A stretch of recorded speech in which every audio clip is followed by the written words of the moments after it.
Welcome to Scriptura's layer-by-layer overview of Psalm 44. You give us up as sheep for consumption, and you have scattered us among the nations. All day long my shame is before me. All this has come upon us, even though we have not neglected you, nor have we broken faith with your covenant. Yet you have crushed us in the place of jackals. We have been killed because of you all day long. We are considered as sheep to be slaughtered. Psalm 44 is agonizing because in it, God's people talk about how they feel when God has rejected them, and other people have shamed them, even though they have not neglected the covenant. This is the direct experience of the righteous sufferer who is treated as a sheep to be slaughtered, that is, killed for food, even though he did nothing wrong. The phrase, sheep to be slaughtered, captures this complaint of innocent people who, nonetheless, suffer. God was faithful to the ancestors by blessing them and treating them with honor, but the psalmist's generation experiences rejection and is treated with shame as sheep to be slaughtered. Psalm 44 has 4 main sections in which God's people boast of what he has done, lament what he has begun to do, protest that they have not deserved it, and plead with God for help.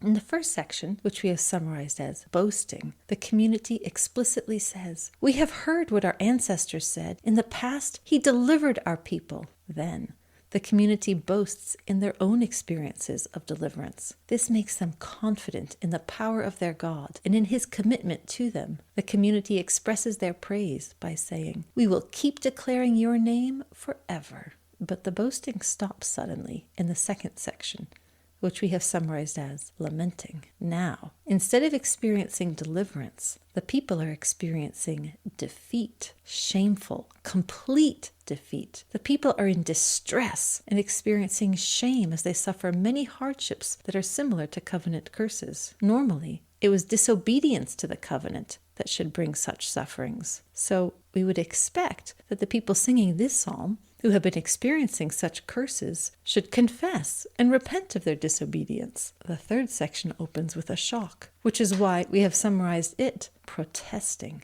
The community protests by saying, "We have not betrayed the covenant. We have not been unfaithful." The people cannot understand why they should be experiencing covenant curses because they do not deserve it. The community is frustrated and protests the injustice by saying, "We have been killed because of you all day long." The phrase, "because of you," highlights another theme of the psalm regarding unjust suffering.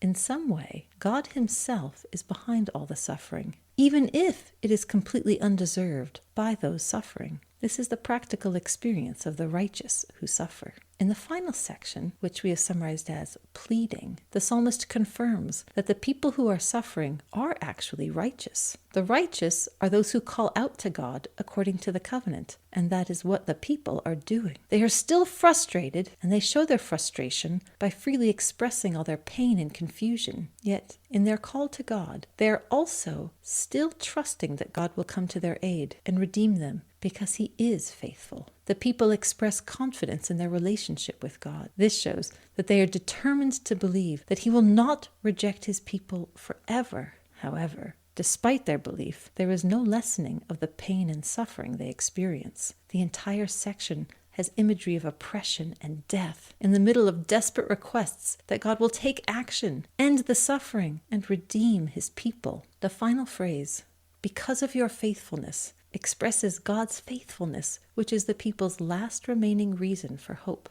God's faithfulness is also enough reason for hope. This is a psalm by and for righteous sufferers who have grown up on stories of how God mightily saved their ancestors. In fact, these righteous sufferers have even previously experienced God's saving power in their own lives. But now, affliction and shame have pushed aside all thoughts about victory and triumph that these righteous people previously experienced. Instead, the righteous are now an object of scorn, derision, and pity to their enemies. The psalmist wrestles with a situation that seems unjust. The righteous people are suffering the covenant curses, but it should be only people who break the covenant that experience this suffering. But these people have not broken the covenant, and so do not deserve such suffering. This creates a frustrating situation for the people that is difficult to understand. However, the psalm's final plea is for God to wake up and help. This plea reveals that those singing the psalm continue to depend on God to redeem them. He is faithful even when they do not understand. His faithfulness is enough. When we look carefully at the poetry of the psalm, we can see the psalmist powerfully develop the theme of continued dependence on God's faithfulness. Most of the poem contains first-person plural forms, lots of we and us and our. Only 3 verses have first-person singular, I and me and my, in verses 5, 7, and 16. You are my king, my God, commanding victory for Jacob. I cannot trust in my bow, nor can my sword give me victory. All day long, my shame is before me. The speaker, who is some kind of leader, whether military or otherwise, has a directly personal relationship with God. This leader knows from previous experience that it is God who commands victory, and not the leader's own bow or sword. Victory is the idea linking the first 2 instances of the first person singular in verses 5 and 7. The third instance of the first person singular in verse 16 is at first puzzling because it does not speak of victory, but of shame. When it says, all day long, my shame is before me. There are several poetic features that all point to verse 16 as the most prominent part of the psalm, which prompts the question, how does the victory beforehand relate to the shame experienced right now? The poetry seems to suggest this logic. The God who did command victory for Jacob did not do so by means of bow or sword, but by himself alone. That God is faithful, so not only did he command victory in the past, but he must still be doing so. In the immediate experience of the speaker, there is only shame, which suggests that the current shame is the way God has chosen to use to command victory. It is God who brought about the shame, considering them as sheep to be slaughtered, and it is God who commands victory. In the poetry, the kind of victory God is commanding is the very shame the speaker now bears. The Hebrew Bible has many examples of the righteous suffering, from Joseph in Egypt to Hezekiah and Jeremiah in Jerusalem. This psalm follows the same themes by expressing sorrow and even protesting to God about the suffering that the psalmist does not deserve. At the same time, the psalmist pleads for God to help and redeem his people. God may be the source of suffering, but he is also the source of redemption. In order to make sense of Psalm 44, we need to know something important about the historical background. The historical background includes the blessings for covenant faithfulness and the curses for covenant unfaithfulness or disobedience. These are listed in Leviticus 26 and Deuteronomy 28. Defeat and humiliation are parts of the covenant curses, while victory and prosperity are parts of the covenant blessing. In Leviticus and Deuteronomy, God listed various kinds of curses as a warning to Israel to keep the covenant, and various kinds of blessings as a reason to want to keep the covenant. The prophets also reminded Israel of these curses and blessings. If Israel repented of sin and followed God, she would enjoy the blessings. When she experienced the curses, it was a sign she was unfaithful. That is the usual logic, but it is overturned in this psalm. Here, with the righteous sufferer, that logic doesn't work. Let's look a moment at imagery. The imagery of sheep given up for consumption or for slaughter is striking in this psalm. Throughout the Hebrew Bible, sheep are the most typical kind of sacrifice, both to honor God as well as to honor special guests. When surprise visitors arrive, a sheep may be killed for a quick feast. At religious festivals, sheep would be slaughtered in abundance. Sacrifices happened both to bring about favor as well as to atone for sin.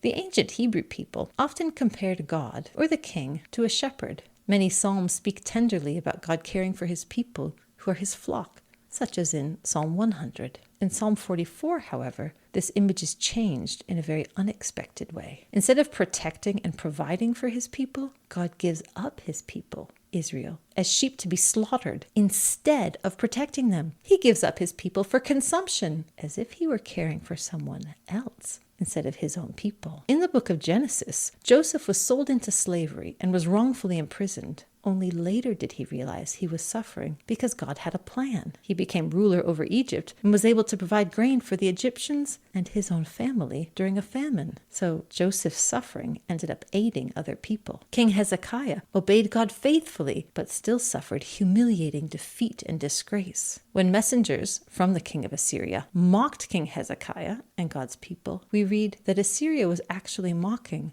God himself. Hezekiah was suffering on behalf of God. Jeremiah, the prophet, realized that he was asked by God to suffer in order to bring God's message to his people. So too, in Psalm 44, the image of the people as sheep depicts them as suffering, not for their own sake, but on behalf of someone else. The people are simultaneously righteous, covenant partners who call out to God for help, and also suffering at God's hand on behalf of someone unspecified. We'll now proceed through the psalm section by section. For the director, by the Korahites, a maskil. God, we have heard it with our ears. Our ancestors have recounted to us the deeds which you did in their times, in times long ago. You, by your strength, dispossessed nations, and then you planted them. You would afflict the people groups, and then you would set them free.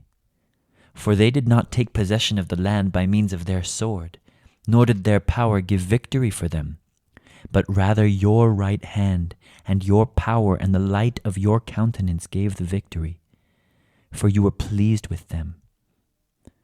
You are my King, my God, commanding victory for Jacob. With you we can gore our adversaries. Under your authority we can tread down our enemies. Indeed, I cannot trust in my bow, nor can my sword give me victory. But rather you delivered us from our adversaries, and you put our enemies to shame. We have been boasting in God all day long, and we will keep declaring your name forever. Selah. The superscription reads, for the director by the Korahites. The director refers to the music director in the Israelite temple. So Psalm 44 was likely a song for public worship. The Korahites were one of the important families of leaders at the Jerusalem temple. The Korahites descended from the man Korah and his followers, who rebelled against Moses and were swallowed up by the earth in Numbers 16. Rebellion is a prominent theme in some of the Korahite psalms. The term maskil likely comes from the word instruct, teach, but it might also refer to a musical accompaniment or worship style. If it is intended to instruct, it is instruction that contains much lament, much expression of sorrow or regret. It also contains much protest, which is an expression of objection against something that a person is powerless to prevent or avoid. So the ultimate purpose of this instruction might be to provide an example of what someone should do when they are rejected instead of blessed for their covenant faithfulness. The first section, boasting, starts and ends with the divine title, God. The community, at the time this psalm was written, reflects on the stories they learned from their ancestors about how God treated them long ago already. This prepares for the tension between how God treated the ancestors then and how God treats the community now. God's strength removed nations from the land of Canaan, making room for the new nation, Israel, to take root and grow up as a young plant. The same story is told twice in verse 3. God would afflict the idolatrous peoples already in Canaan, judging them so that he could set his own people free from oppression. God would evict and afflict one group in order to care for and set free another group. The story of Israel entering the land of Canaan is so impressive because the people of Israel were not responsible for their own victory. It was not their own sword or power that won victory for themselves. They did not have sufficient military might to win. It was God's right hand, meaning his own power, and the light of your countenance, meaning his approval and decision, that made the difference. When God was pleased with them, victory was the result. Verse 5 introduces the first instance of the singular first-person pronoun. It is also the first of only 2 clauses in the psalm without a verb, which will be important to remember later to understand how the poetry works. For now, what is important is that the verse introduces the first transition from the previous generation to the current generation. As the psalm develops, God seems to be acting differently with the current generation. At first, however, the current generation is victorious, just like the previous generation. In the same way that powerful oxen gored their adversaries by thrusting their horns through their victims, Israel also gored their adversaries. In the beginning, this generation of Israel easily overcame their enemies, just like someone treads down or tramples underfoot something that can offer no resistance. Verse 7 brings the second instance of a first-person singular pronoun. I cannot trust in my bow, nor can my sword give me victory. This speaker repeats the idea of verse 4, that the sword is not what gives victory, using some of the same words. This speaker identifies personally with the victory that his ancestors experienced. Just like his ancestors' victory, the speaker's victory does not come from his own might or any weapon he possesses. The victory that God gives is of a completely different kind. The repetition of words from verse 4 indicates that the psalmist gives poetic stress to the kind of victory God gives. Later in the psalm, the psalmist will wrestle with just how God does command victory. The section concludes with normal covenant expectations. One of these expectations is that God treats us and our adversaries in the same manner he treated our ancestors and their adversaries. That's why it says, "You delivered us from our adversaries. You put our enemies to shame." That deliverance makes it easy and natural to thank him by boasting in God all day long. They know who is responsible for delivering them, and they will respond appropriately. We will keep declaring your name forever, giving you fitting praise and worship for your care for us. If the psalm were to end here, it would fit well with God's covenant faithfulness to Israel. The Selah may mark a transition here from the pleasant portion of the psalm into the darker part, because it becomes very dark. Even so, you have rejected us. That is, you have put us to shame, and you do not go forth with our armies. You make us retreat before the adversary, and our enemies have plundered for themselves. You give us up as sheep for consumption, and you have scattered us among the nations. You sell your people without compensation, and you have not made a profit by them. You turn us into an object of scorn to our neighbors, an object of scornful derision to those who surround us. You turn us into a parable among the nations, an object of pity among the people groups. All day long my shame is before me, and my shamefacedness covers me because of the voice of the reviling taunter, because of the vengeful enemy.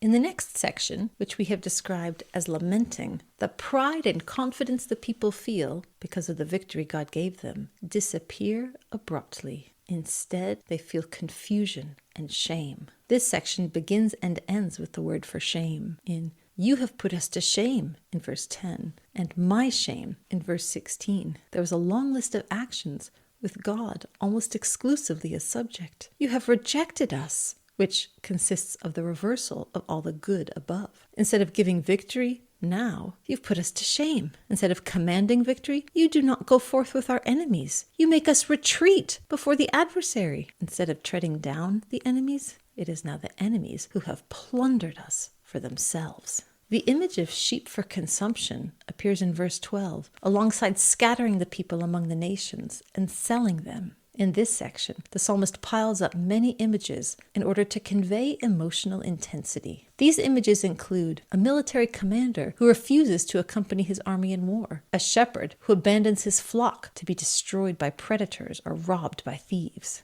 a God who punishes a disobedient people group by evicting them from their land, just as he did with the peoples who were before them, a master who sells a servant he no longer values, but does not even value him enough to get a profit, who simply gives away the servant as if he were worth nothing.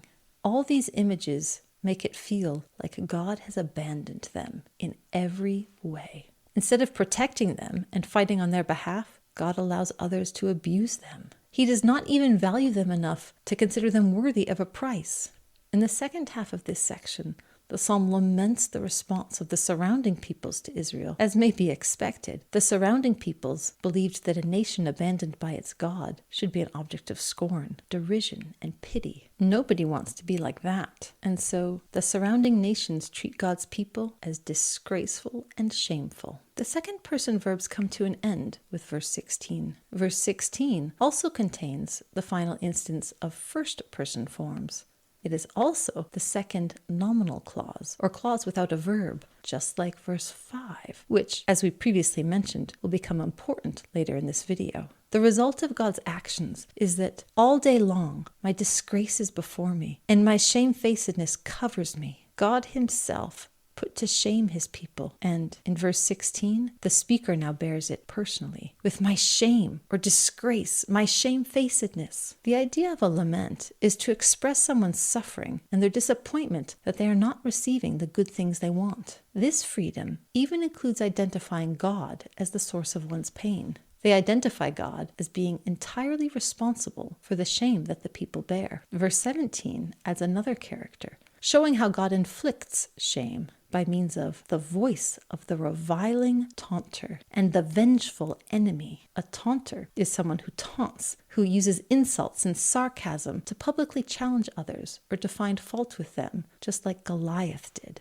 The Hebrew word for taunter is from the same root as scorn, emphasizing the public nature of the humiliation. Reviling means addressing someone abusively, again, just as Goliath did. These reviling taunters think they are only insulting Israel, but Isaiah reminds us that those who revile God's people are actually reviling God himself, and therefore committing blasphemy, speaking evil against God. The vengeful enemy is the same phrase found in Psalm 8, the prototypical or the classic enemy for the people of Israel. The psalm thus leads up to verse 16, with God as personally and entirely responsible. But verse 17 speaks of those who revile or blaspheme God as God's agents to publicly humiliate his people. The poetic logic is this: God is responding to the enemies who taunt, revile, and seek vengeance. He responds to those enemies by bringing shame on his own people.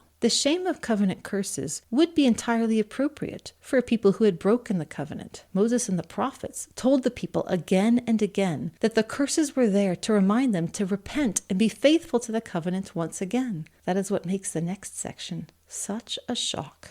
All this came upon us, even though we have not forgotten you, nor have we broken faith with your covenant. Our heart has not backslid. That is, our steps have not deviated from your path. Yet you have crushed us in the place of jackals, and thus you have covered us in the deepest shadow.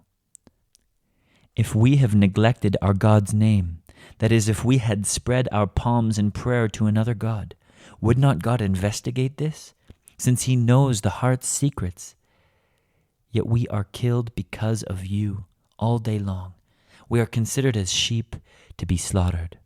The third section, which we have summarized as protesting, responds to the current suffering. The people say, if we had been unfaithful to the covenant, our suffering would have been justified. But it is not our fault. We have not been unfaithful. We have not done anything wrong. In this section, God's people both protest that they are innocent and continue to lament their suffering. This suffering extends to being crushed and even killed. Verse 18 begins with all this before the verb, which in Hebrew grammar signals a strong transition. Then there are two subsections, one of verses 18 and 19, and the other of verses 20 to 22. These two subsections are linked by means of parallel syntax. Both use the verb neglect, a negative clause with the word not, and a clause beginning with yet, indicating contrast. In spite of the similar wording, two very different arguments are made. In verses 18 to 19, the people protest, saying, all these curses have come upon us, even though we have not neglected you. In fact, we have carried out all the requirements of the covenant with all the laws and worship. We have not broken faith with your covenant by worshiping other gods in addition to you. Our heart has not backslid as our ancestors did when they sacrificed to demons. Our steps have not deviated from your path as the unfortunate man in Psalm 1 who succumbs to temptation. In every way, we have been faithful, but our faithfulness has not protected us from harm. Even though we have stayed faithful, you have crushed us in the place of jackals, that is, uninhabited wastelands where only scavenging animals live. You have covered us with deepest shadow, which is an image for the absence of light and life and joy. You brought our ancestors into a land and gave them a home to inhabit, but this generation has no home but instead is suffering far from inhabited areas in the place of jackals. This is the opposite of the experience of their ancestors. The second subsection introduces a new argument. In this argument, the people say, if there were any evidence that we had neglected our God, such as spreading our palms in prayer to another God, God would have known. He knows our deepest secrets. He would have launched an investigation, perhaps sending a prophet to warn us. But no such investigation or prophet has come, which shows that God himself knows we are innocent. At this point, the psalmist has fully argued for the people's innocence, but it does not change the present reality. The section closes with frustration at the injustice, as God's people say, "Yet we have been killed because of you all day long. Instead of being treated as your precious possession,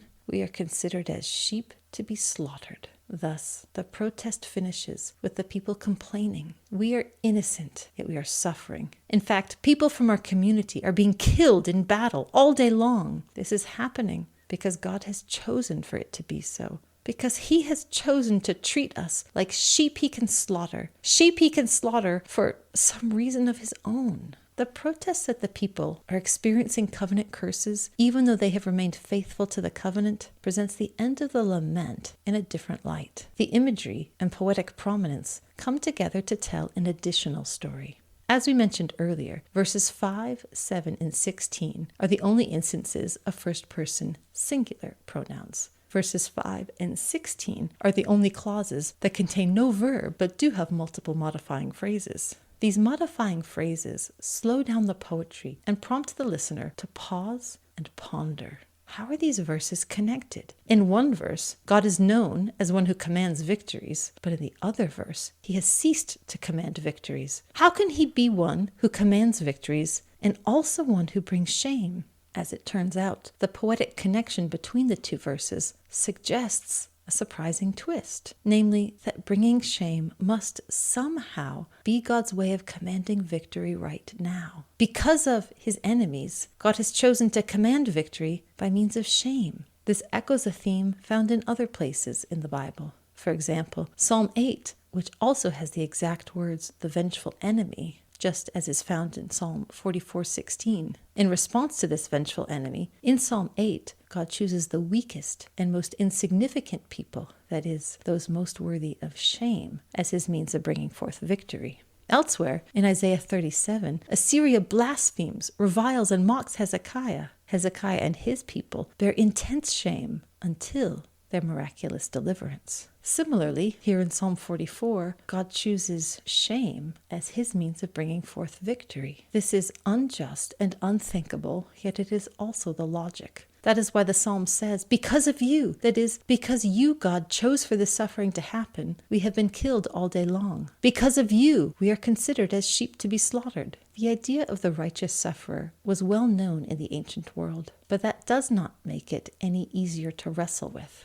One more poetic feature softens the blow a little bit. God's chosen means of defeating the reviling enemy is to permit his own people to experience shame for a period of time. The poetry suggests there is a limited period of time for this suffering if we pay close attention to time markers throughout the psalm. There are 3 instances of the exact phrase "all day long" in the psalm, in verses 9, 16, and 23. The first and last are accompanied by a version of "forever" in verses 9 and 24. The instance of "all day long" in verse 16, however, does not have any "forever" near it.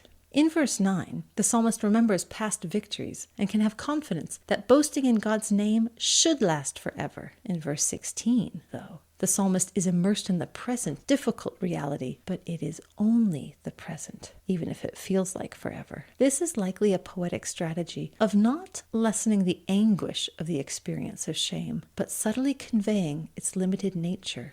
It is real and true right now, but it's temporary. It will not be forever. By verses 23 and 24, the psalmist has gained perspective and confidence. Yes, we are considered as sheep to be slaughtered all day long right now, but we know that God will not reject us forever. And here, confidence returns in the psalm. Awake! Why do you sleep, Lord? Wake up! Do not keep rejecting us forever. Why are you hiding your countenance? Why are you neglecting our affliction and oppression? for our soul has sunk down to the dust. Our belly clings to the earth. Arise to our aid and redeem us because of your faithfulness.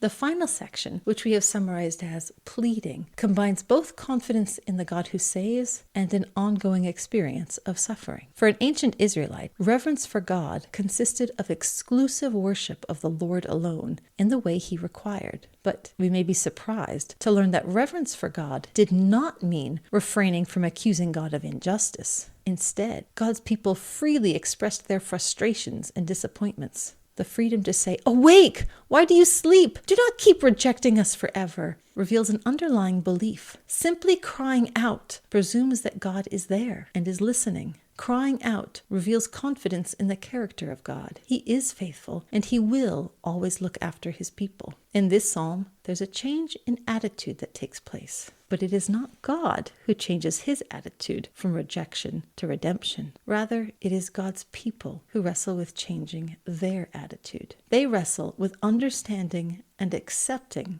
how God is carrying forth his plan. The plan includes a time of shame and disgrace, but that will not continue forever. The lament in verses 25 and 26 gives full vent to their experience of abandonment and closeness to death right now. But no experience of abandonment or shame can change who God is and the fact that he is faithful in the view of the psalmist. Based on his absolute commitment to faithfulness, the psalmist closes, "Arise to our aid and redeem us. We ask because of your faithfulness, because your character is to be faithful to your covenant, and your covenant with us requires that you redeem us." That is enough for us to have confidence. Psalm 44 presents a profound tension between the people's faithfulness and their current experience of suffering. This is the challenge of the righteous sufferer. In the past, Israel's faithfulness led to covenant blessings. But in the present, faithfulness has led to suffering rather than immediate reward.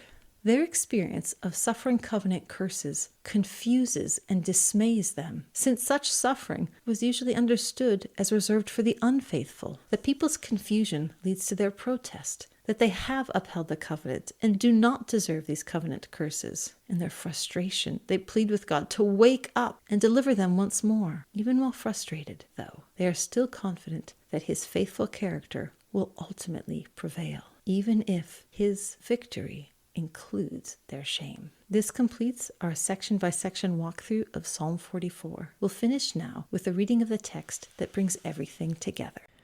For the Director, by the Korahites, a maskil. God, we have heard it with our ears. Our ancestors have recounted to us the deeds which you did in their times, in times long ago. You, by your strength, dispossessed nations, and then you planted them. You would afflict the people groups, and then you would set them free. For they did not take possession of the land by means of their sword, nor did their power give victory for them, but rather your right hand and your power and the light of your countenance gave the victory, for you were pleased with them. You are my King, my God, commanding victory for Jacob. With you, we can gore our adversaries. Under your authority, we can tread down our enemies. Indeed, I cannot trust in my bow, nor can my sword give me victory. But rather you delivered us from our adversaries, and you put our enemies to shame. We have been boasting in God all day long, and we will keep declaring your name forever. Selah. Even so, you have rejected us. That is, you have put us to shame, and you do not go forth with our armies. You make us retreat before the adversary, and our enemies have plundered for themselves. You give us up as sheep for consumption, and you have scattered us among the nations. You sell your people without compensation, and you have not made a profit by them. You turn us into an object of scorn to our neighbors, an object of scornful derision to those who surround us. You turn us into a parable among the nations, an object of pity among the people groups. All day long my shame is before me, and my shamefacedness covers me because of the voice of the reviling taunter, because of the vengeful enemy. All this came upon us, even though we have not forgotten you, nor have we broken faith with your covenant. Our heart has not backslid. That is, our steps have not deviated from your path. Yet you have crushed us in the place of jackals, and thus you have covered us in deepest shadow. If we have neglected our God's name, that is, if we have spread our palms in prayer to another God, would not God investigate this, since he knows the heart's secrets? Yet we are killed because of you all day long. We are considered as sheep to be slaughtered. Awake! Why do you sleep, Lord? Wake up! Do not keep rejecting us forever. Why are you hiding your countenance? Why are you neglecting our affliction and oppression? For our soul has sunk down to the dust. Our belly clings to the earth. Arise to our aid and redeem us because of your faithfulness.